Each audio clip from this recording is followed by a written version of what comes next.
This is the Greg Bedard Patriots Podcast with Nick Cattles. He's Greg, I'm Nick. Of course, this is the Greg Bedard Patriots Podcast. As the big voice guy, Jim Murray, told you at the beginning of this program. Thanks to Athletic Greens, one-stop shopping for 75 high-quality vitamins to help you start your day right. It's Greg. It is Miami Dolphins week, of course, on Sunday at Foxborough, 1 p.m. kickoff. Let's first start with where we left off on the last episode of this lovely podcast. Was there any fallout from your rant? Did you hear any pushback, anything said to you about how you kind of lost your mind on the last episode?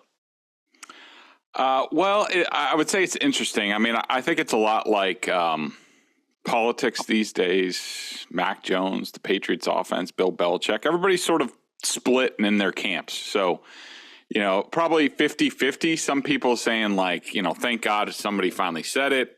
Some people saying you're an idiot, Bedard. Of course, that's every week or a daily basis. It certainly got a lot of run on Boston Sports Talk Radio.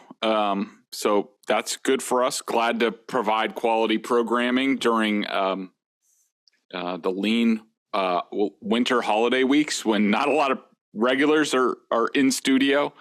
So that was good to hear. I mean, one thing I just wanted to make sure that people understand, when I talked about, if you watched this game and you came out talking about Mac Jones, you're a freaking idiot, which I 100% believe. It was just about this game. And, I think it was, 2 weeks prior that I said Bill Belichick was in his rights to bench Mac Jones at halftime.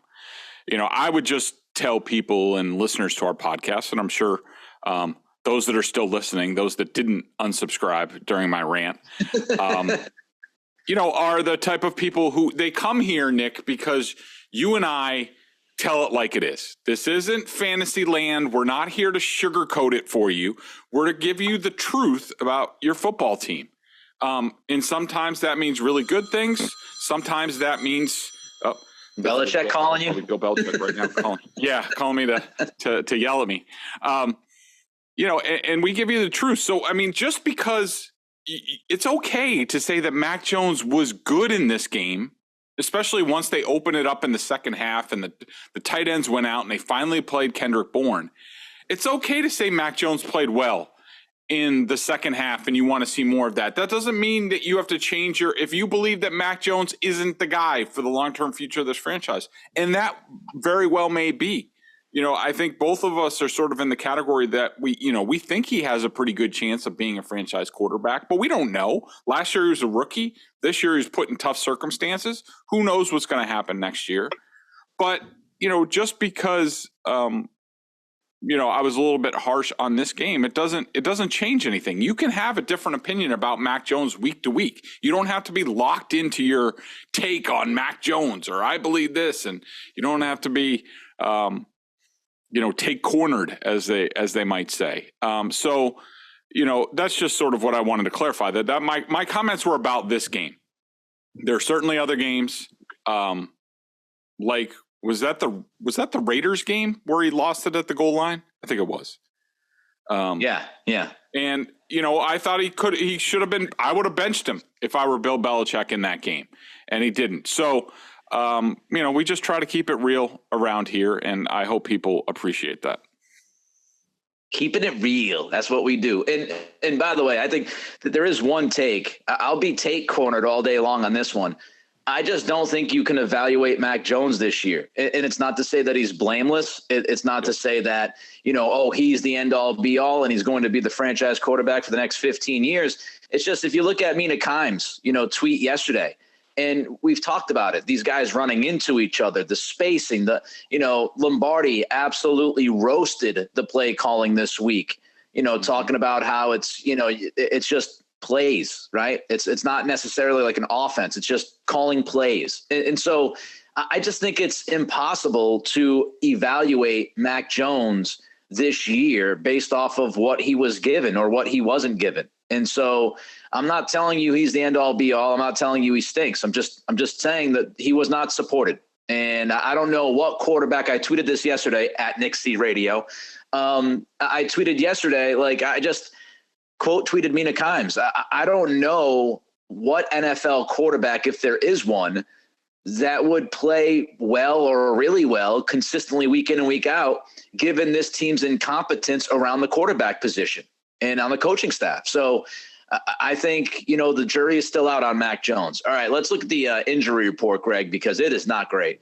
Yanni Kajust did not participate. Illness. Jack Jones, DNP with a knee. Marcus Jones, DNP with a concussion. Jalen Mills, DNP with a groin. Devontae Parker, DNP with a concussion. Matthew Slater, DNP, but this was not injury related. It was rest, so Matthew should be okay. And then Jonnu Smith, DNP with a concussion. Your thoughts on that long list of a lot of important players, especially on the defensive side? Yeah, I think the big thing is the secondary. And, you're going up against Tyreek Hill and Jalen Waddle and Cedric Wilson. This is not a good week when you need to win out to not have even close to full capacity in the secondary. I mean, basically, Jonathan Jones must look around and be like, where'd everybody go? Because he's the only guy left, him and Miles Bryant. Jalen Mills, it's amazing. It's like, he reminds me a lot of he's Eric Rowe. Eric Rowe, who's now on the Dolphins. Like, it seemed like he always had like a groin injury. This has been going on for weeks, and that he couldn't even participate on Wednesday. That's not good. Marcus Jones and the concussion. He's been obviously one of the bright spots of this team coming down the stretch. Jack Jones, that he couldn't get going on a Wednesday, is not good. So it looks like they're going to have to go out there with Jonathan Jones, Miles Bryant, and probably everyone's favorite, Sean Wade, who has had a tough go the last couple weeks when he's received playing time. So it's tough sledding for the Patriots going into this week, but at least, as we talked about before, just another case of the Patriots going up against a backup quarterback. That's all they've beaten this year, and Jared Goff. And so, we'll talk more about the matchup, but that they're down so many guys in the secondary. I'm just looking to see who they have on the practice squad available. There's a guy named Ty Hayes at cornerback, Quandre Mosley at cornerback. And that's it. And no one's going to feel sorry for the Patriots. I mean, the Dolphins are dealing with stuff, so, they're going to have to figure it out. Yeah, the Marcus Jones one is just huge because we've talked about it. He was the Bugs Bunny rendition of the football team, playing special teams, playing defense, playing some offensive snaps. And so he's going to impact this team in this game in a number of different ways if he's not out there. So that's a big one. That's a big one to go along with Kajust, because now, again, you're looking at, your third string, fourth string right tackle out there. And that is not ideal with the pressure Miami likes to send, which we'll get into a little bit later. When you look at this game, Greg, and you look at Belichick individually, there's one note that you put in here, and I just want you to kind of wax poetic on this. Mm-hmm. Belichick needs to stop being a stage mom and let his boys play for once. Explain. Yeah. So, and this, with the injury issues in the secondary, this might be a tough week to do it.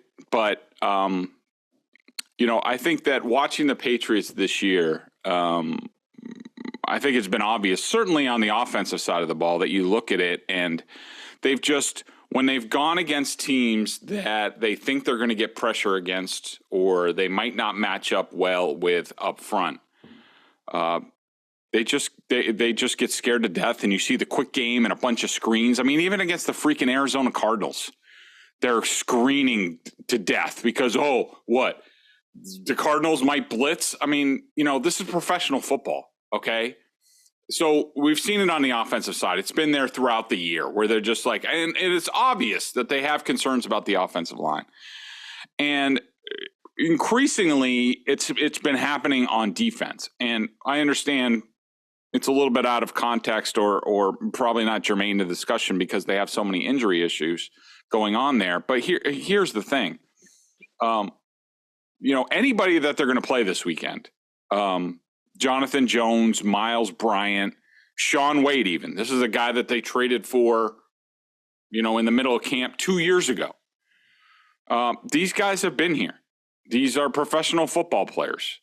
That have been in your system that you've trained. And with every week, and this Bengals game only reinforced it. It's basically what I wrote my column on the other day about how they're short in the secondary. And it's obvious, just like the offense, how they game plan tells you they have zero confidence that they can run block or pass block well enough. Defensively, the way they've called these games against the better offenses, and I think they were headed down this road also with Kyler Murray before he got hurt against the Cardinals. I'm talking about the Bills and the Bengals. The Patriots just basically their game plan. And even I heard Chris Sims talk about this. I was listening to his podcast last night after I had written my column, and he sees the same thing that, they just basically like sit back and they're just like, look, we can't compete. So we're just hoping to keep the score down, make you burn up enough clock. We're not going to press the issue on you at all, and we're just too afraid. And we're gonna coach scared. And I think they've been coaching scared all year. I think it's been part of the frustration with the players on both sides of the ball, especially the Bills game. I think that's what you heard a lot from the players, that they were down 17-7, yet they still stuck with the same game plan, which is let's not get blown out. They just didn't. They gave up trying to win the game. At least against the Bengals, you saw in the second half that they threw caution to the wind a little bit, especially offensively. They started to open it up, throw the ball down to Kendrick Bourne. Of course, it didn't really happen till the end of the third quarter, but whatever, it happened. And defensively, you look at what they did against the Bengals, the pick six that they had, guess what happened on that play, Nick? They actually sent a lot of pressure, and Kyle Duggar was right in Joe Burrow's face and forced him into a mistake. It depends on how you judge that. You could say that was just a quarterback and a wide receiver not being on the same page, but at least the Patriots forced the issue, and it contributed at least to them making a game-changing mistake. And so that has been – so I'm hoping that Bill Belichick, and I'm hoping the leaders on the team, when they speak to Belichick this week, I hope they go to him and they say, Bill, look, there's 2 games left in the season. We have to win out. You have Teddy Bridgewater on one side. Yes, they have good wide receivers, but it's Teddy Bridgewater. He's really a backup quarterback in this league. He might be one of the better ones. And then defensively, the Dolphins take risks like nobody's business against everybody. Josh Boyer, the former secondary coach here, blitzes all the time and stupidly. And it cost the Dolphins a game last week against the Packers. So, my wish is that for one time, and finally it's the next to last game of the season, that Bill says, you know what, guys, we're done trying to win this game as coaches. We're done trying to overinflate our importance. And we're just going to let you play. And we're gonna spread it out. We're gonna throw the ball. We're gonna let Mac do his thing. We might even go no huddle at times. On defense, we need to cover some things in the back end, but we have some smart zone coverages behind it. But up front, we're gonna do some corner blitzes, or we're gonna do some safety blitzes. We're gonna do some stuff. We're gonna throw some really nice plays out there that sort of let you strut your stuff, because I think it's high time for that, and I think the players are tired of the way they've been playing. I think it's the root of it is that Belichick thinks that him and his coaches have to win the game, that the players can't win the game. And Bill just needs to get back to remembering what he used to say. Coaches lose game, players win game. Well, let the players loose. Take the leash off them. Let them go. Let them play. If they make mistakes, let them make them on their own, and just go for it. For once this season, I would love to see that. coaching scared has been prevalent with this team post Brady. Mm-hmm. And think back to, the Dallas game when they gave up the 4th and forever because of the coverage they chose. You go back to the Raiders game, 4th and 10, not sending any pass rush to try to get to Derek Carr to rattle him and allowing him some time to find Matt Collins one-on-one against Marcus Jones on the outside for that comeback route. It bleeds over to the decision-making by Belichick. I mean, how many times have we seen them near midfield or even in the plus side of the field, punt the football on 4th and short? For just, it doesn't make any sense. I mean, you see some teams are way over aggressive, Brandon Staley, Chargers, others, but you're looking at a 4th and 1. He did it last week against Cincinnati. It was in their own territory, but he's looking at a 4th and 1. Cincinnati's offense at that point was roasting your defense. It looked like it was going to be a blowout. And I think they were around, I'm just trying to remember off the top of my head, I think they were around their own 40-ish yeah, yard it was line. at 39, I think. Yeah, and it's a 4th and 1. And I think it might have even been shorter than 1, but it was marked as 4th and 1 on TV. And he punts the football. And, that kind of conservatism, I think, just it creeps into the team and you have guys doubting everything. This is not a team that seems like they're flying around, playing free, a quarterback making calls at the line, doing what he wants to do. It's so structured and so conservative that the ceiling is so low. And I hope that changes, but I don't have much optimism. Like they say, Nick, what do they say? What's the old saying? Scared money don't make money. Yep. And that's where they are at this point in the season. They haven't made much money. They're not even breaking even. Bill, just let it roll. All right. Before we get to this Dolphins game, Greg, tell the people about Athletic Greens. Yes, let me do that. I started taking AG1 because I wanted to make sure I was getting all the vitamins and nutritional supplements I needed in one place. Now I've been on it for 6 months and I love it. It doesn't taste like it's super healthy, even though it's a green juice. And a lot of people look at that and they're just like, nah. No, I'm telling you, it has kind of a mild tropical taste, a little minty, and I actually look forward to it each morning. So what is this stuff? With one delicious scoop of AG1, you're absorbing 75 high-quality vitamins, minerals, whole food source ingredients, probiotics, and adaptogens to help you start your day right. This special blend of ingredients supports your gut health, your nervous system, your immune system, your energy, recovery, focus, and aging, all the things you're looking for. I take it first thing in the morning. Now it's part of my daily routine, and I'd be lost without it. Contains less than 1 gram of sugar, no GMOs, no nasty chemicals or artificial anything, while still tasting good. Right now is time to reclaim your health and arm your immune system with convenient daily nutrition. Just 1 scoop in a cup of water every day. That's it. No need for a million different pills and supplements to look out for your health. To make it easy, Athletic Greens is going to give you a free 1-year supply of immune-supporting vitamin D and 5 free travel packs with your first purchase. All you have to do is visit athleticgreens.com/Bedard. Again, that's athleticgreens.com/Bedard to take ownership over your health and pick up the ultimate daily nutritional insurance. Obviously, the biggest story heading into this game is the Tua concussion across the NFL and the idea that, Tua is very unlikely to play. And I'd be surprised if he plays the rest of this season, given the history and the recent history with his head injuries, which means good old Teddy B is likely to be the quarterback on Sunday, Greg. Of course, Miami has a ton of weapons. We saw them earlier this year. I thought the Patriots did a decent job at the beginning of the season, somewhat limiting those guys, not allowing Tyreek Hill to get over the top time and time again, which has happened to other teams in the league this year. But your thoughts on this Dolphins offense, what we'll see on Sunday, and especially your thoughts about this offense with Teddy Bridgewater at quarterback.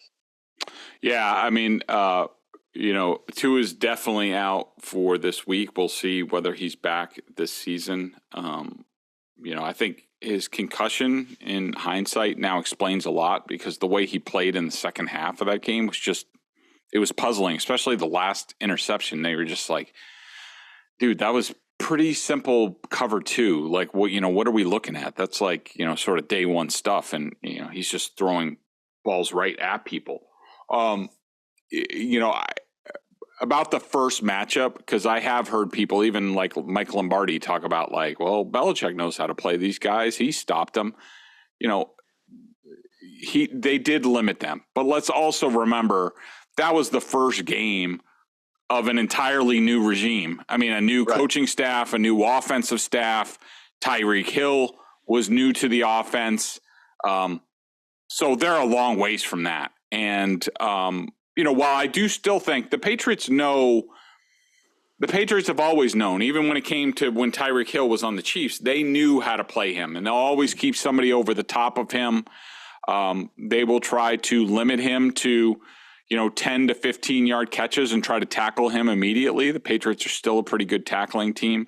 Waddle's really the guy who sort of louses up everything because he's so explosive, and even the Chiefs, when they had Tyreek Hill, they never had a complimentary weapon like Jalen Waddle. Gesicki, I'll be interested to see if he's a little bit more of a factor with Teddy Bridgewater. He's never been a great fit for that offense. There were rumors about him wanting to be traded out during training camp, which I don't really understand because George Kittle thrives in this offense, and I don't understand why Gesicki wouldn't, but maybe Teddy Bridgewater likes tight ends a little bit more.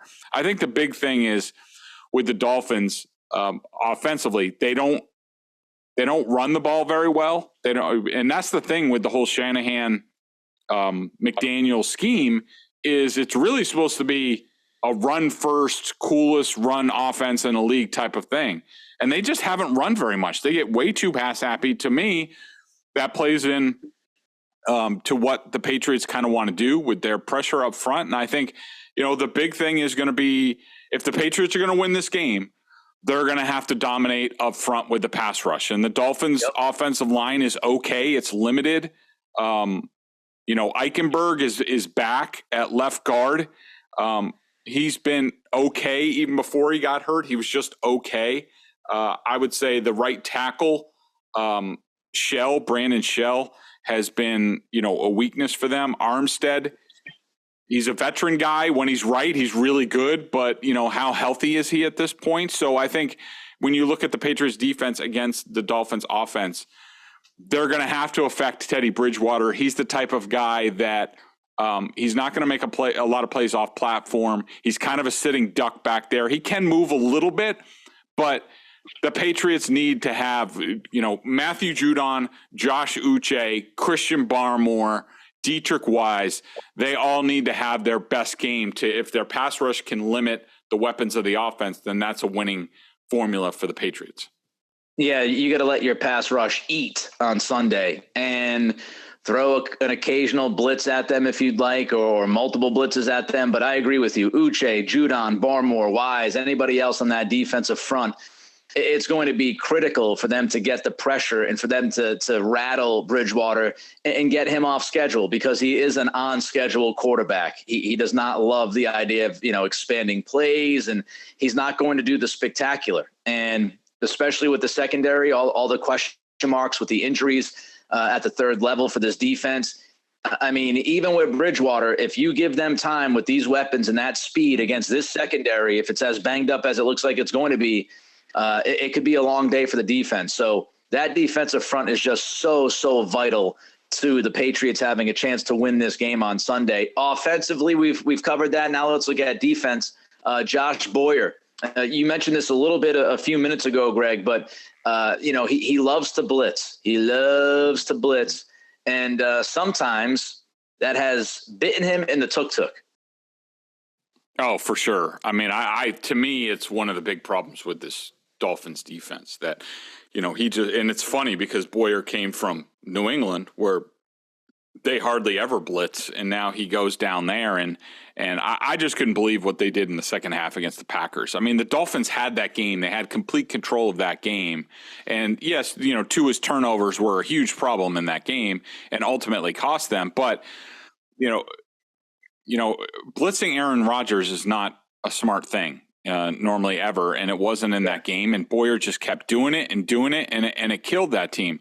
I think when you look at the Dolphins defense, first of all, you got to start with Christian Wilkins inside is one of the best interior players in the league. You worry about that again with Cole Strange.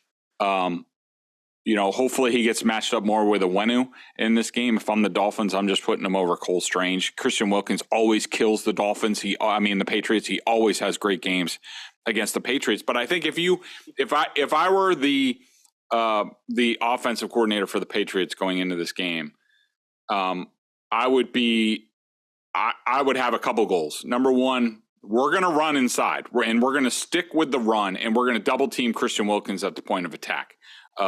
And then, because I think when you talk about a Landon Roberts on the second level, Jerome Baker, Chubb, if he's out there, the pass rusher defensive end that they got from the Broncos, not a great run guy. Jalen Phillips, really good pass rusher, not good against the run and not good against misdirection. So I'm running the ball inside. I'm double teaming Christian Wilkins. I'm running a lot of misdirection, pulling people, fake one way, boot action. I'm trying to get a lot of movement because their front seven is not very disciplined, and you can get busts from this team, especially if they're bringing pressure. If you catch them in a pressure, I'm doing a lot of play action in this game for once. I'm getting under center. I'm doing that sort of thing, which Matt Patricia hasn't done. And while I'm looking out for Javon Holland, who's an excellent safety for them, you have to watch him. The other guys, Xavier Howard is not the same guy he used to be at cornerback. Kohu's an undrafted free agent, good player, but undrafted free agent. Keon Crossland's a guy who the Patriots traded away, was just a special teams guy. He plays a lot in the secondary. And Eric Rose, another safety, former Patriot who isn't that great. So, if I'm Matt Patricia and I'm, Mac Jones and I'm, Bill Belichick and I'm looking at this, you got to have some confidence going into this game. You can't coach scared. You got to be like, you know what? This is the type of defense that we can open things up against, and don't be afraid of that, and go after it and put points on the board and help your defense. Because I do think that the Patriots, they can handle the Dolphins up front in this game. And if Boyer blitzes, all the better. But, make sure everybody's running the right routes, which we talked about last week, and turning around and being ready. They do all those little things in this game. They have a chance to score in this game. Yeah, don't run into each other. I agree with you. Wilkins is a beast in the middle. The guy can single-handedly impact a game, not like many others, honestly. I think the edges, you are correct that, those guys play a little wild. Chubb loves his sack numbers. He tends to get a little too deep on his pass rush. Phillips is the same way. Phillips plays with his hair on fire sometimes, or most of the time. So he can get trapped into certain looks and certain things if you try to take advantage of his aggressiveness. He's a very athletic dude, but he does tend to lose himself at times. So I do think there'll be opportunity. I just have not much confidence in Matt Patricia, and we could sit here and give him the game plan. We've talked about this several times this year. We go into a game saying this is what you can do against this defense, and Patricia goes out there and does the exact opposite. So I expect shotgun formation, 4 wide, 5 wide. Let's go crazy.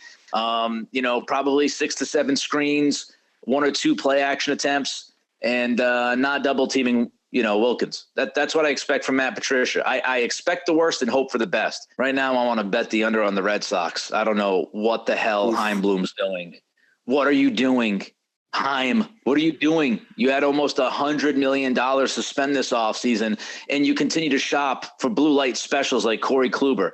I'm so tired of the 1+1 club option crap with a pitcher that has been, hurt a million times in the past 5 or 6 years. Just, it's so frustrating. Anyway, when they said Corey Kluber, I was like, wait a minute, what year is this? Like, yeah.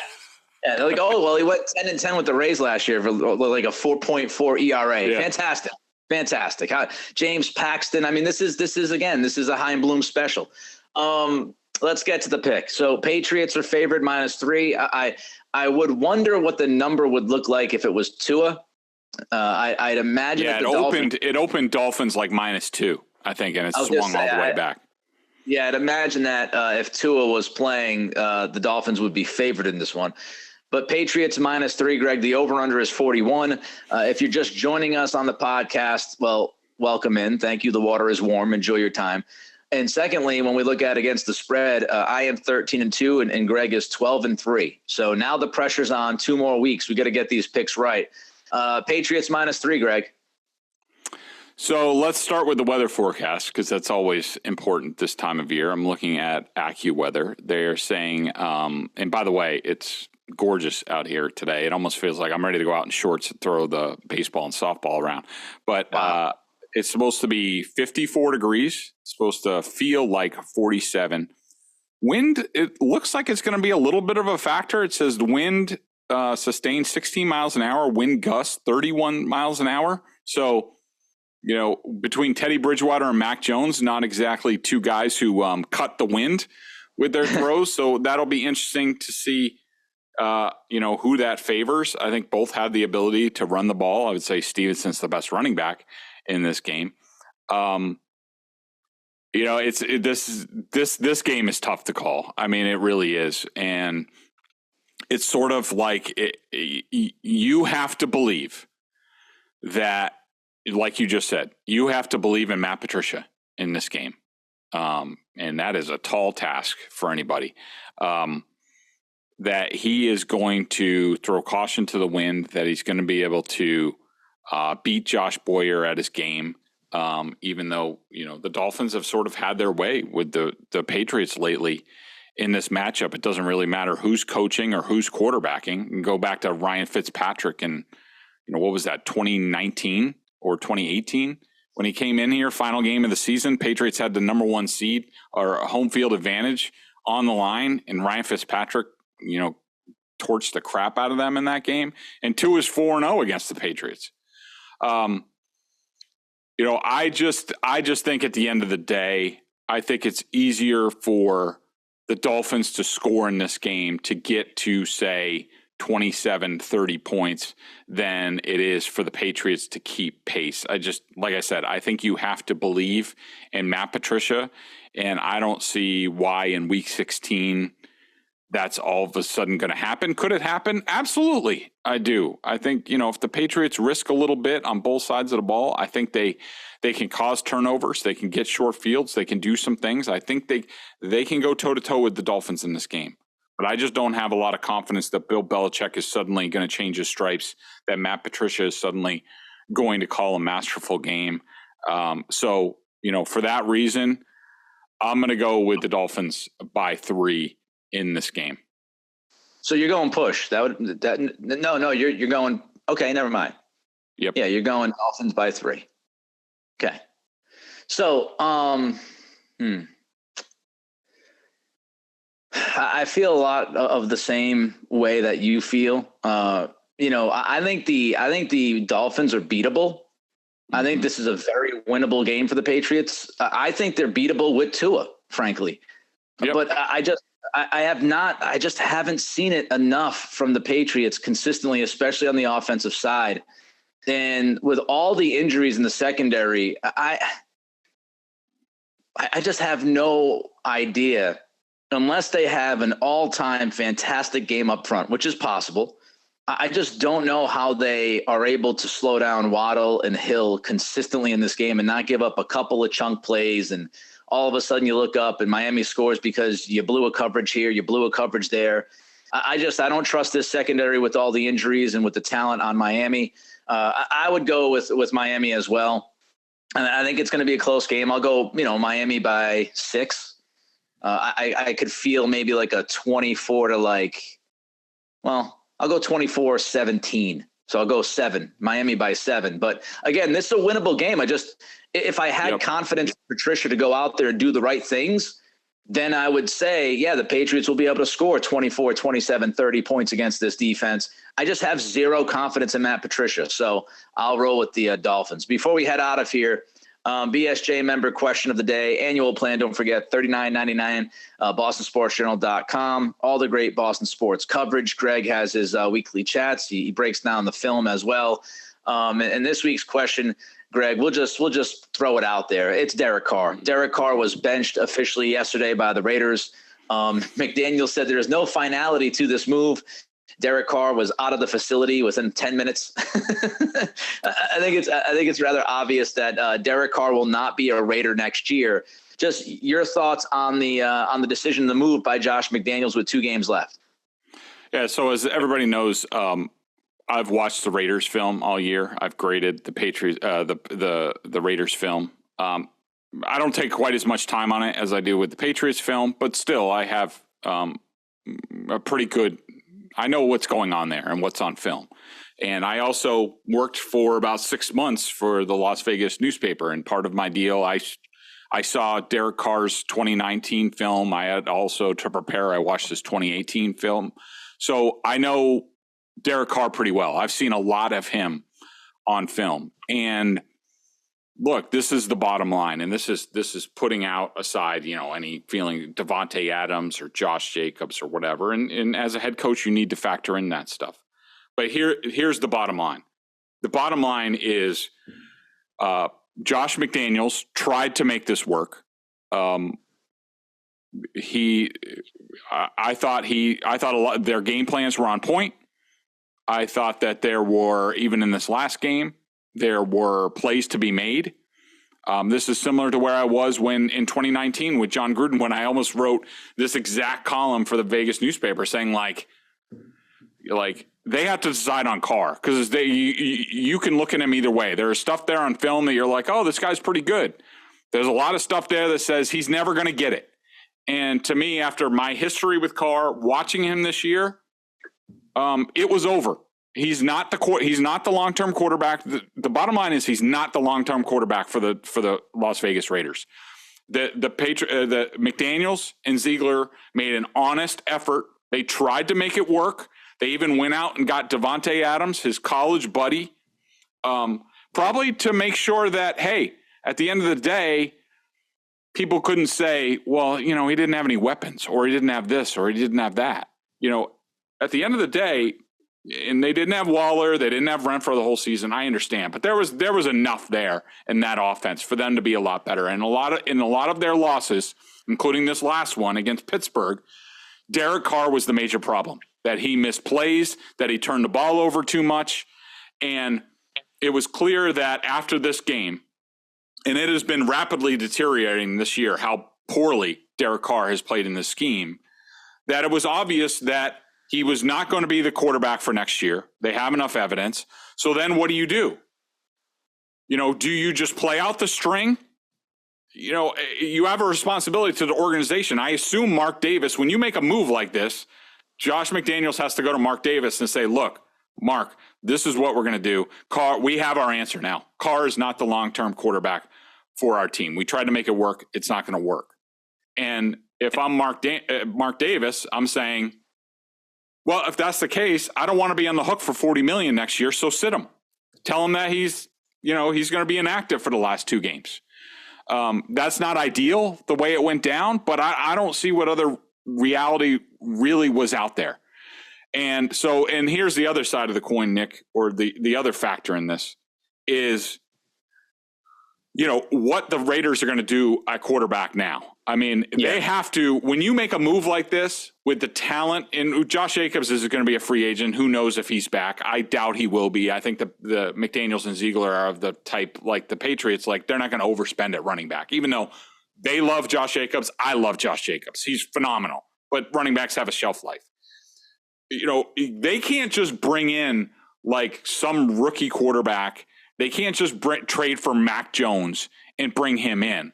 Like, you got to come in with a legit starting quarterback. So to me, that means either Tom Brady or you make some sort of major play for Lamar Jackson. I have no idea how that works with the salary cap, but something of that ilk where if you bring in this quarterback, nobody's going to complain. And in fact, they're going to be like, oh, okay, yeah, we're doing this.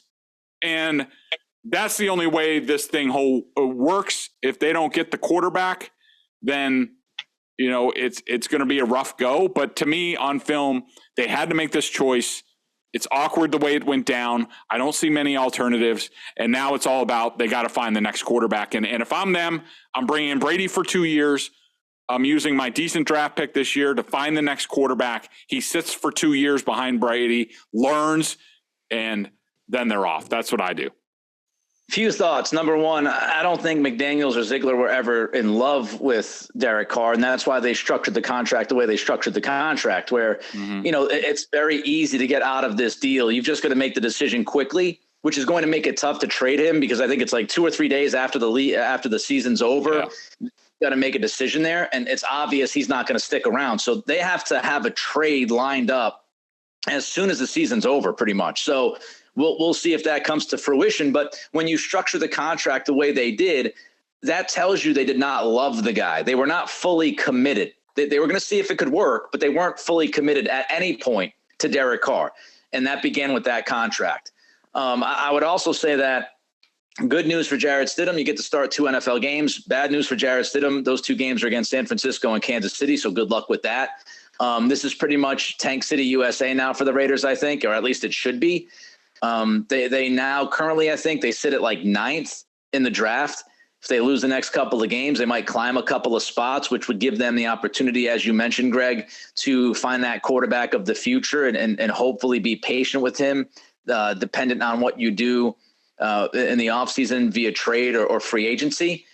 And you hit the nail on the head. Look, when you make a move like this, even if Derek Carr is, a quarterback who you'd rank somewhere around 12 to 15, which is where I've always been with him, even if you say he's around that spot, he's slightly above average, it's been proven that it's very difficult to replace quarterbacks in the NFL, even guys that are slightly above average. And Denver has had a hell of a time. They thought they had it figured out with Russell Wilson. That looks like it's going to go down as one of the worst trades in NFL history. You look at the Colts when Andrew Luck retired in August a couple of years ago. They've been scrambling. Carson Wentz, Matt Ryan, they have not been able to figure out the answer. The Commanders have done the same thing. They tried to hold Carson Wentz route. That hasn't worked out well. So it's very difficult. And so now here it is, right?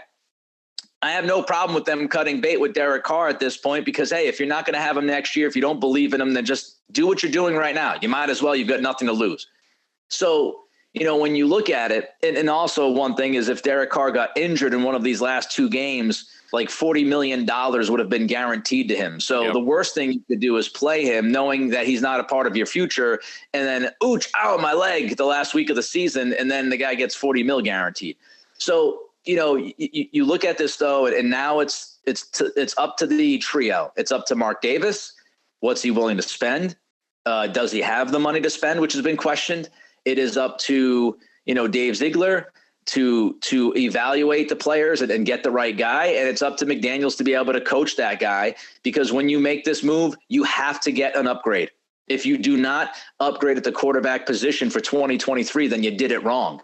Yep. And I don't think this team is in a spot to be patient. I don't think Josh is patient. I don't think Dave is patient. And I know for damn sure Mark Davis is not going to be patient. So they have to get this right. This is literally the future of the organization. And I think it's the future of Josh McDaniels and Dave Ziegler, because if they don't get it right, I don't think Josh gets a third bite of the apple. And I think Ziegler probably goes back to helping a front office instead of being the point man. So a very big decision for that organization now. They have to get right. If they get it wrong, it's going to get awfully messy. He's Greg. I'm Nick. Everybody try to enjoy the game on Sunday. Try to, if you can. If you go out, obviously, this weekend, enjoy yourself. Be safe. Don't be knuckleheads. Be safe out there. And we'll catch up with you early next week to recap the Dolphins and Patriots. Till then, thanks to Athletic Greens. It's the Greg Bedard Patriots Podcast with Nick Cavett.